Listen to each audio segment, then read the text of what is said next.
क्या आपने कभी किसी ऐसी जगह कदम रखा है जहां हवा भी आपको घूरती हो, जहां हर दीवार, हर दरवाजा एक राज छुपाए बैठा हो?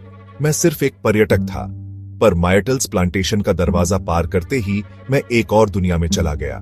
वह एक ऐसी जगह थी जहां यादें नहीं बनती, बस डर छूट जाता है। लुइसियाना के मायटल्स प्लांटेशन को दुनिया की सबसे प्रेतबाधित जगहों में गिना जाता है। मैं वहां एक डॉक्यूमेंट्री की शूट के लिए गया था। यात्रा अपेक्षित थी शांतिपूर्ण, लेकिन मिला सिर्फ सन्नाटा और चीखें। मैं प्लांटेशन हाउस में जैसे ही घुसा, महसूस हुआ जैसे किसी ने स्वागत नहीं किया, चेतावनी दी हो। गाइड कहते हैं यह जगह एक दासी लड़की क्लोई की आत्मा से बंधी है, जिसे काटकर जिंदा दीवार में दफन कर दिया गया था।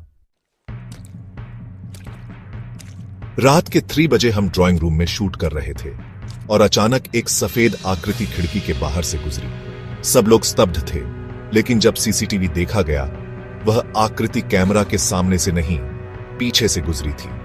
अगली सुबह मेरी पीठ पर कुछ निशान थे, किसी छोटी उंगली जैसे, लेकिन घर में सब बड़े थे। फिर शुरू हुई सबसे बड़ी गलती। मैं क्लोई का कमरा एक्सप्लोर करने गया, बिना अनुमति। वहां एक टूटा हुआ आईना था और उसमें मेरी परछाई मुझसे मेल नहीं खा रही थी। एक पल के लिए मेरा दिमाग पूरी तरह से खाली हो गया। जब होश आया, मैं प्लांटेशन के बगीचे में पड़ा था और मेरे हाथ में था एक काला और सफेद फोटो, जिसमें मैं था और क्लोई भी। वो फोटो आज तक समझ नहीं आई।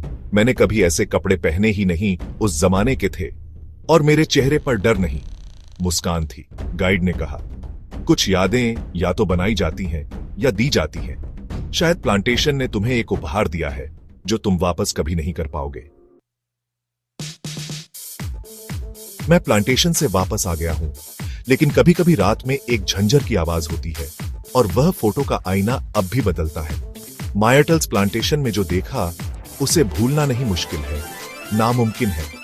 अगर आप भी किसी प्रेतबाधित जगह जाने का सोच रहे हो, तो याद रखना, हर यात्रा यादगार नहीं होती, कुछ लानत बन जाती है। सब्सक्राइब करो ऐसी ही वास्तविक डरावनी कहानियों के लिए, जो सिर्फ सुनने के लिए नहीं, महसूस करने के लिए होती है।